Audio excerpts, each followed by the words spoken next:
Yeah. Being contented Yes. and having no ambition are two very different things.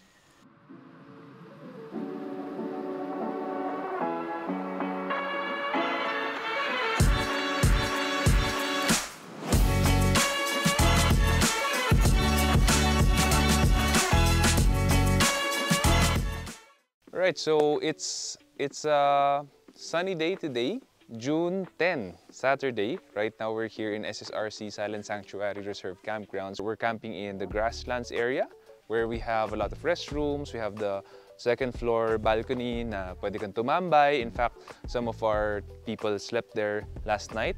May bubong, just in case umulan. There are a lot of nice teas here. There are a lot of things that will make camping a lot easier here, and I'm here right now to tour you. Wala pa palang gear tour na nagawa before. So I'm going to show you some of the gear that we bring. It's not a lot, it's not very fancy naman, but we've had this since 2019 sa Land Cruiser, which is our base camp. And this Jeep Rubicon, we had this just this year, January. So both of them are built by Overland Kings. Thank you to Joel Pedro, who really thought of a lot of the things that we have here and who brainstormed with me kung ano ilalagay natin at ano yung magiging helpful sa camp. Because we're running 2 rigs now, the Jeep is the lead usually on the road, and then the Land Cruiser is the follow car, but it's also the base camp. Okay, so first off, I will tour you here with the Land Cruiser because this one, 2019 pa to, pre-pandemic, nasimulan na namin yung planning nito, and I am blessed and fortunate enough that we have a stock pa. Joel has stock of this 2001 Land Cruiser LC100 Dubai version. So maybe we'll start from the front. The front is a bumper that is just, actually this is not even ARB. I think this is just generic bumper, and even the rear bumper, generic lang ako.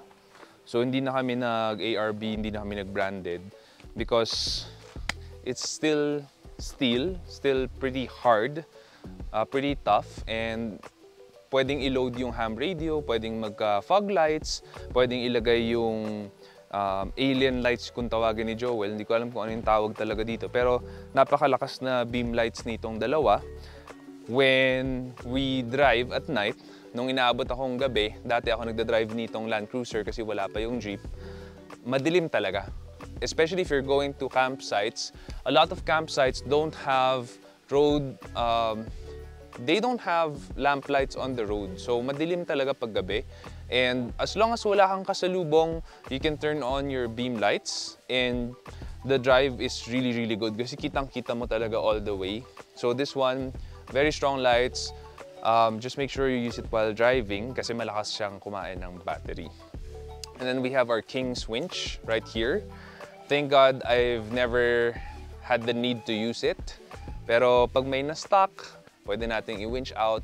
Dahil dalawa na yung rigs natin, magandang may tig-isang winch yan. Para kung na-stuck sa mud, sa sand, or kailangan lang hatakin out of sticky situation yung kotse, it's pretty easy to do that using a winch. So the winch is here. And this is where the hook is going to be. Pretty big hook, pretty heavy. I haven't been able to use it, thank God, but if we need to use it, we'll surely get it on cam, sana. And then we have here the ham radio antenna. So nagpakabit ako ng ham radio because when we do convoy, both on the lead rig and the base camp, we usually have to do comms. If we didn't have a radio, I would have to go down the car or call via messenger, which, you know, it's not that easy. Pag ham radio, isang pindot mo lang, you can communicate na. Easy for us to understand what's happening with each other. So that's the beauty of having comms while on the road. I cannot recommend it enough. Also, dahil 3 cars kami coming here, bumili din ako ng Motorola na walkie-talkie. I just tried it out. I don't know how far it can go, kung kaya bang 2 kilometers kagaya ng ham radio. Pero we use the 3-way radio of Motorola, and that's actually pretty darn good. Medyo malayo yung reception niya and very easy to use. I'll show you the Motorola in a few. Actually, kunin na natin yun para madali. Ayan. So this radio, super easy to use. You can buy it in Lazada. It's nothing fancy. Matagal ang battery the entire trip, which I think we had to go for 3 hours. We use this. You can charge it USB-C sa likod. And it's also waterproof, that's what they say. Also, when you're camping tapos malayo yung campsite nyo, dun sa CR or sa liguan or sa lutuan, pwedeng naka-radio kayo. So one of the radios will be there in the far end or in the other camp, and then one radio would be with you para hindi nyo kailangan sumigaw sa isa't isa. So that's the beauty of having walkie-talkies during camp.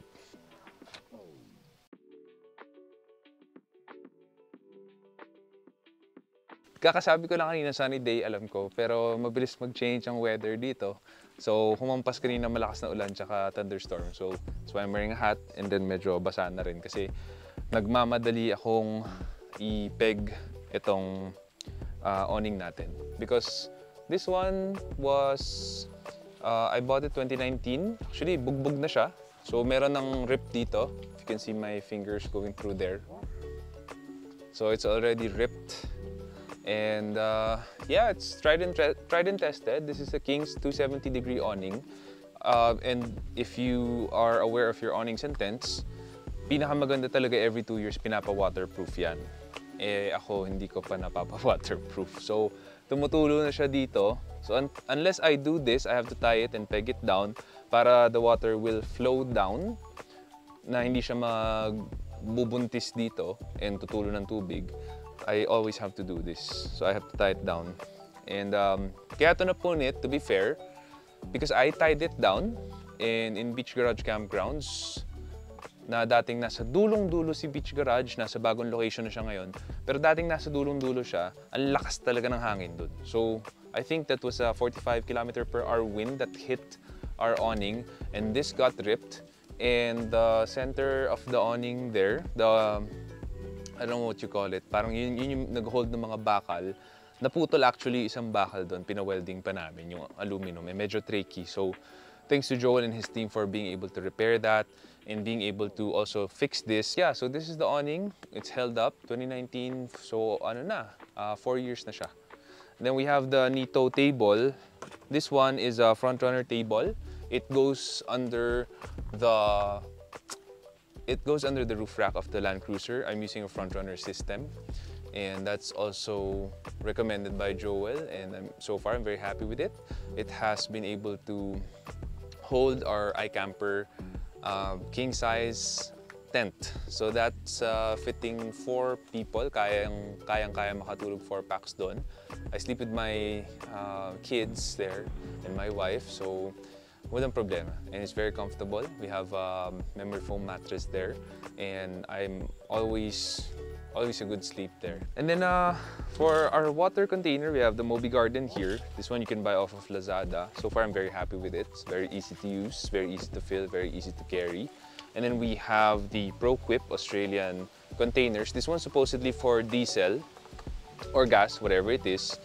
It's not for drinking water. So we just put extra water here since hindi naman talaga ako naglo-long trip na parang bubuong Luzon or buong Pilipinas na road trip, no? So I don't really need to put extra diesel here. So I just made it extra water container if you want to wash extra sets of plates kung wala masyadong tubig yung campsite. And then we have the green one as well, nasa taas lang. That one we use for drinking water. That one is really built for drinking water. So very good din yun. I'm very happy with it. In fact, I bring it even if we're going to be staying overnight or 2 nights sa hotel. Dala-dala ko yun kasi minsan sa hotel nakakahiya hingi ng tubig. So I just bring that and use that for our hydration needs. So we have this rear, I don't know what you call this, rear steel bar or rear steel bumper or rear bull bar. I don't know what you want to call it. So hindi ako sobrang fanatic sa Overland, as you can tell, kasi marami akong terms na hindi alam. But it's been very helpful in carrying our spare tire, our max tracks, and our water containers. So I really like this one. This one's been very helpful for me in our camping trips. And it's also generic. It's not branded. It's not ARB. It's just China made, I think. And that's what we put there to save on costs. So this is the Mammoth 45-liter ref. Very good yung power consumption niya, very low. In fact, I'm using, when I'm on the road, I'm just using the dual bat system to power this. And I usually set it lang on 5 degrees pag nasa on the road, Celsius. And when we're stationary, kasi ayokong ubusin yung dual bat, kasi yun din yung nagpa-power ng lights ko dito sa gabi and nung side lights natin. So I don't wanna finish that up, so I bring a small power station, but that's enough to power this. When we're stationary, I just set it to maybe 8 degrees, 9 degrees. Hindi ko na siya 5 degrees kasi baka maubos agad yung battery. So to save on power, usually we camp 2 nights lang naman. We don't usually camp for more than that. I put it on 8 degrees, 9 degrees para malamig pa rin pero power saver. And maybe at night, if you want cold drinks talaga, then you can lower down the degrees para malamig yung ref talaga. But it'll consume more power, so before you sleep, maybe increase the degrees na lang para yung compressor mas tipid. Okay, so obviously I have the pull-out system. This is the Titan drawer system. This got installed when I bought the Land Cruiser from Joel. So they installed this, one of the first versions, well, not first, but the earlier versions. In fact, yung power station ko na to, baka hindi na nga nila ginagamit, which is the Kings inverter. I'm using the Kings 1500 watt power inverter. So that's been there for the longest time, and it's connected to the dual battery system. Okay. So, napakagulo, pero anong laman ng mga drawer system natin? I have my tent peg hammer. I have a dehydrator here, which I bought it off of Lazada lang. So this one helps. Kasi if you don't dehydrate your stuff, if it's rainy, nabasa yung loob, magmo-molds yan. And you wouldn't want molds in your gear. So I usually have a dehydrator here, which I charge para uminit, para sumingaw lahat ng moist. And then I put it here in the drawer so it doesn't moist up, so it doesn't get moldy.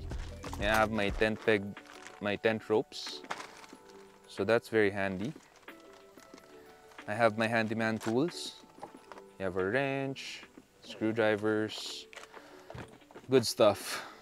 I have my shovel here, but the SOG shovel. I have never used it, thank God. But if ever that the wheels get stuck on mud or on sand before you put in the max tracks, you always have to shovel up some of the sand or the mud. Because if you don't, sira yung max tracks na ngipin. And we have some lighters, good stuff. I don't want to go through all that junk.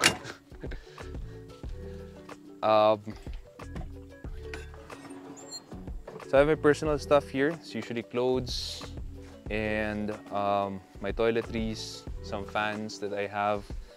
Usually where I put my Bible as well.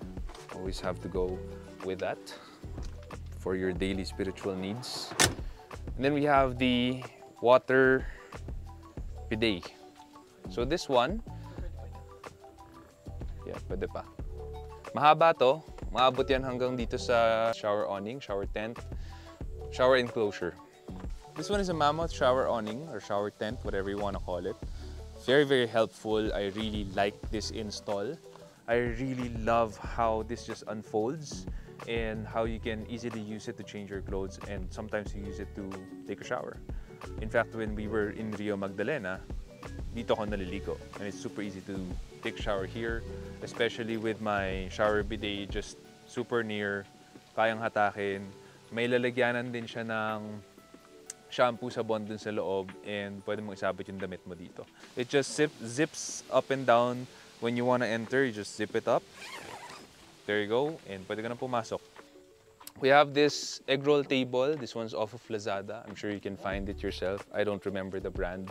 So far, very happy with it. Very easy to set up, very easy to pack up. And pwede siyang mabasa, walang problema. Natanggal na yung isang kahoy dyan. I just need to staple it back together. Or maybe screw it in with a small screw. I think a screw would be better. Pero Hindi halata na may tanggal na. Madali na siya ibalik actually. Then we do have the Frontrunner Wolfpack here, Wolfpack box. This one is weatherproof kasi pwede siya pang camera gear. But we don't usually put camera gears here. We put anything here. So right now, we put our drinks there, some ramen, some bread. And it's weatherproof. I'm very happy with this, and it's stackable. I have 2 of these. I always bring them with me. And even if I'm checking in a hotel, believe it or not, I bring 1 or 2 with me because I bring stuff here. So this one is a net, super cheap stuff. You can buy this off of Lazada, but it's so helpful because this is where we put our pillows and beddings whenever we go camping. So super helpful siya, doubly helpful kasi kung inaantok na yung kids habang nasa biyahe, they can just get a pillow here or get a blanket here and use it. This is something that I installed with Joel. I wanted it because it's going to make it a lot easier for me to get stuff from the sides. And it's the MO wing for LC100. So medyo naging parang pick-up style na yung kotse. So I like it doubly because there's empty space here usually. And sayang naman tong space na to pag hindi nagagamit. But because of the MO wing, it's easy for me to put stuff here. But usually, itong maliit na space na to, we just put extra tents here. So extra ground tents, which we use. So these are the light controls. Before, wala to. And I only have switches here, down here. The side roof lights are still down here kasi ang gamit nun is yung dual bat. Itong tatlo, ang gamit nito yung main bat. So I don't like using the main bat kasi yun din yung starter battery mo. I like using the dual bat kasi that's battery really for gear and technical stuff that you have installed. But nagpalagay ako ng light bar tsaka ng rear light dahil naka super black tint ako, medyo mahirap makita pag nagre-reverse. So rear lights na nakalagay sa roof rack, diagonally on both sides, that helps a lot. And isang pindot lang dito, bumubukas na siya. And then we have the light bar and the front beam lights here as well. Makes it so easy for me while driving to control them. And we have the ham radio here for when driving. Dali lang gamitin. You can just get it, pull it. It's a magnet. Very easy to use. This one is a Baseus diffuser. My wife likes to diffuse aromas, essential oils. I really like driving with essential oils. Makes the driving more relaxed for me. I think this one's like 900 something pesos. And very easy to use, very reliable. And you only need a USB port to run it. So if you're wondering what tires and mags I'm rocking, and the suspension, we're using Old Man Emu suspension. It's the 2-inch lift, and that's been done before I bought the vehicle as well. So thanks to Joel and his team for being able to do that right off the bat. We're rocking the Nito tires. It's a 33 Ridge Grappler, and so far very happy with it. I think I got this one 2021 if I'm not mistaken, and makapal pa siya. Di siya maingay, and it drives very well, either on-road or off-road. So this one is the iCamper king-sized roof tent. Really like, it's hard shell, so it's a lot less work when you wanna set it up. You just open it, push it up, take out the ladder. That's pretty much it. And it's a 5-minute setup. Ang matagal-tagal lang is yung pag-setup ng mga bar. Itong mga bar for the fly, the rain fly. So yun lang yung medyo matagal, pero even that is not too hassle. Super easy to set up, super easy to put back as well. I bought this when I bought the Land Cruiser, so 2019, matagal na to. So that's mostly it for the Land Cruiser. I'm not gonna take you upstairs na in the tent. There's a lot of reviews online about this tent. May mga sabitan, may sun or moon view pa siya na pwede mong i-zipper lang, so makikita mo yung moon and yung stars if you want. And then there's lots of pockets inside when you're in the tent to put stuff in before you sleep. The only thing about a roof tent, you have to make sure that you park in a flat area na hindi lopsided. So I think ngayon medyo yung harap pababa ng kotse kasi nafe-feel ko kagabi when I roll to my left, medyo mas pababa siya. Kaya hindi pantay yung park namin ngayon. Pero it's not a big deal. I still slept very well. But if you're using roof tent, maganda if you always park flat. As in, talagang flat surface. So you have the best sleep. So that's it for the Land Cruiser. Madami pang maliliit na gear na I'm not gonna get into right now. This is what we call base camp. So we always bring the Land Cruiser. This is where everything is done. It's where the creature comforts are. It's where I sleep. So lagi talagang dala si Land Cruiser kahit ano mangyari. Hope that was helpful. If you have your own camping rig, you have your own gear, hope you were able to pick up something from what I shared. And if you did, please do help the channel by clicking the subscribe button, the like button, and the bell notification icon. That helps us a lot. And if it's not too much to ask, a share or two would also help a lot.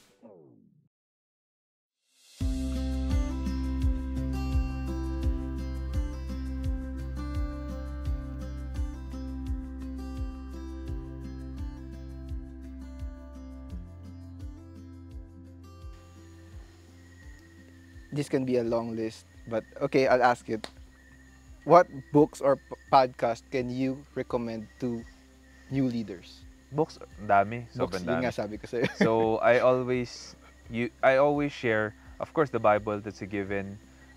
It is a must for me to read God's Word every day. 1 chapter a day, 5 minutes done.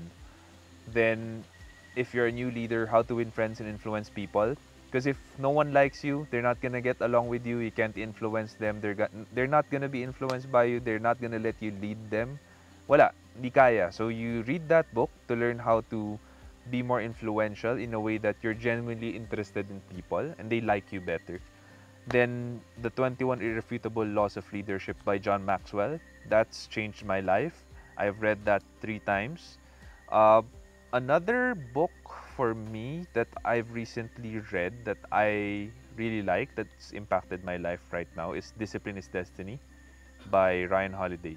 Binigyan ko kayo ng copies nga niyan eh. Sana tapusin nyo. Yep. Kasi it's a really good book. So that helped me shift my perspective a lot about personal self-discipline, waking up earlier, sleeping earlier, exercising. So yeah. Those 3, hindi ko na pahabahin kasi I keep recommending books in the podcast. If you're tuned in since 2019, ang dami ko nang nasabing books. But those 3 books definitely, and the Bible. Okay, this one's new. How do you find the right mentor? And have you experienced finding a bad one? Bad mentor? Yeah. For me, a bad mentor is someone who is not really willing to teach you with your best interest at heart. Have you experienced it before? Bad mentor? Look, the person only becomes a mentor if you allow him or her to be. And alam ko na pag kunyari, kontra sa principles ko yung tinuturo niya, I'm out. So, mentorship is a two-way street.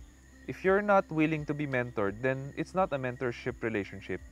It's just an acquaintance relationship. Diba?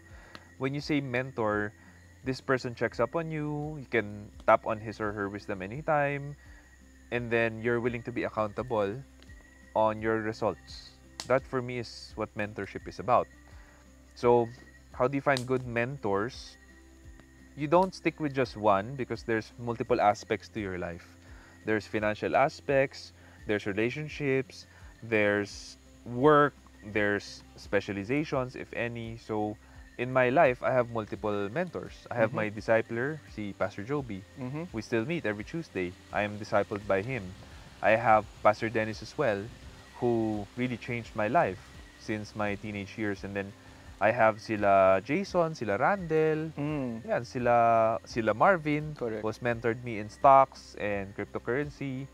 We're really good friends, but I also look up to them as a mentor because they're specialized in these areas and I need to learn from them. I also have si Sir Joey Marcelo sa Sante Barley, and then I learned from him about how to structure the performance bonus of our company. Actually, sa kanya ko nakuha yung structure natin. And then I have Miss Ana Tatlonghari of Ayala Land in Ireland Premier now. She's part of Ireland Premier. And I learned from her how to structure promotions, not just in title, but in financial promotion. So different aspects of my life, different needs of my career, of what I do as CEO, different mentors. Okay. So hindi naman kailangan isa lang yung mentor mo, dalawa lang eh. You can choose mentors based on what you need to learn. And then you respect them and you make sure that if they give you advice, you be accountable to it. If they ask you, oh, kamusta na? Ang pangit naman kung sagot mo lagi, ay, di pa ako nagsisimula eh. It cannot be like that. So for example, if Joy Marcelo or Miss Ana Tatlonghari asks me, oh, kamusta na? Oh, I've done something about it. Di ba? May performance bonus na kami. And then yung evaluation structure, pinapalitan na namin this November, tapos na. Correct. Diba? Right? So Correct. these things, you gotta do it. Ang hirap nung mentor ka, tapos you're pouring your life, your spirit into this mentee, and then whenever you ask that person, nothing's happening. Waste of time. Correction. But I think this might be an eye-opener for you. Maybe there's Yeah. an other side that I don't think people find mentors naturally. Usually, why? It shows weakness nga naman. And Yeah. gusto mo ikaw yung humanap ng sagot, right? You want to be the one to find the answer for that. Kasi may konting pride eh, di ba? Meron. May konting pride eh. But for me, the main reason why people don't look for mentors actively and intentionally is because of laziness. It's so easy to be lazy nowadays. Because lazy and tired Kasi connecting it to sa sinabi natin kanina na burnout, lazy and tired. Hindi lazy and well-rested. Lazy and tired. Intoxicated, pagod, galing party, babad sa telenovela, computer games, whatever. Pagod. And then lazy because you can look for mentors. And honestly, it's so easy to ask for a mentor to give at least 30 minutes or 1 hour of your time. They're usually very giving people. They're usually very giving people. You just message them? You just message them. But people don't do it because they're lazy. They'd rather just play computer games. They'd rather just watch Netflix at home. They'd rather autopilot eh. That's why when you use the word passive income sa finance, sobrang magnetic niya. Because people like passive life. Passive income, autopilot brain, passive, everything passive. People like passive stuff. But our life is not meant to live passively. It's meant to live intentionally. So you have to be intentional. I've heard somewhere from YouTube or something that humans are made to be passive. That's something weird, right? Kasi you can hear anything from YouTube. Just No, but you know, you've life heard of that? No, humans are made to be passive. I haven't. But passive living. But I don't deny and doubt that there are some human beings that live life passively. Pero sila yung mga pinakawalang nangyayari sa buhay nila. Sila yun. Those are those people. There's nothing happening. What we're doing now, this is not passive. This is intentional. Yes, correct. Bringing all of the camera gear, the lights, the crew, sila Lara, bringing all of this stuff, charging all of the freaking batteries, and daming battery na kailangan i-charge. Hard work. This is intentional. Yep. It's not passive. Ito yung isa sa mga mindsets na nagka-counter. Mahilig kasi ako mag-ganito eh. Parang pag may nag-reason out sa akin, ika-counter ko ng, this is also a mindset that you can use. Yeah. How about, being content? Ito, it's been with me for a long time. Being contented in life. So, why do you need to work hard? You just need to be contented in life. Ito.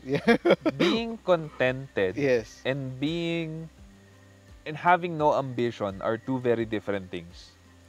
So, for example, if you ask me, Sean, if you die right now, are you content with your life? And I will tell you straight up, yes, I'm content.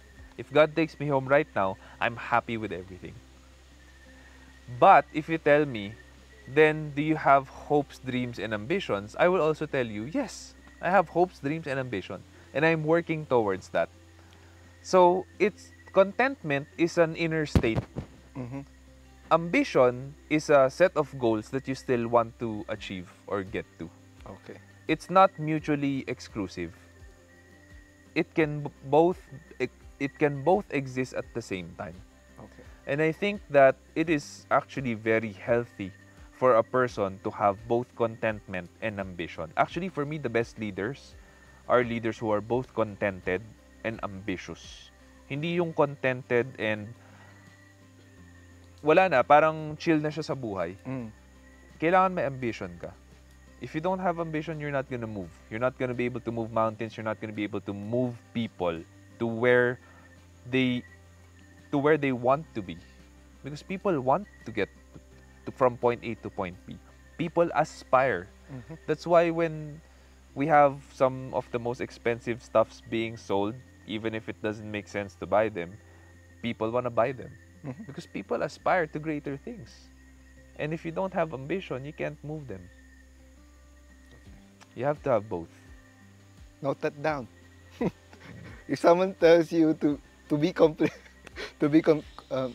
with your life, you have to answer. Yeah. You have to have ambition as well. Yeah. Minsan kasi contented and Ambition. complacent eh. Oh, yun nga. Contented and complacent. Correct. Iba yun. Complacent is, sa Tagalog, ang complacent is kampante ka na. Diba? Hindi pwedeng ganun eh. Correct. Doon nagsisimula yung pagbaba ng life mo eh. Kung kampante ka na. You lose ambition. Yun yan. You lose ambition, you're more prone to doing stupid things, temptation. Kampante ka na eh. It cannot be like that. You have to still be on your toes. You have to have ambition. Okay.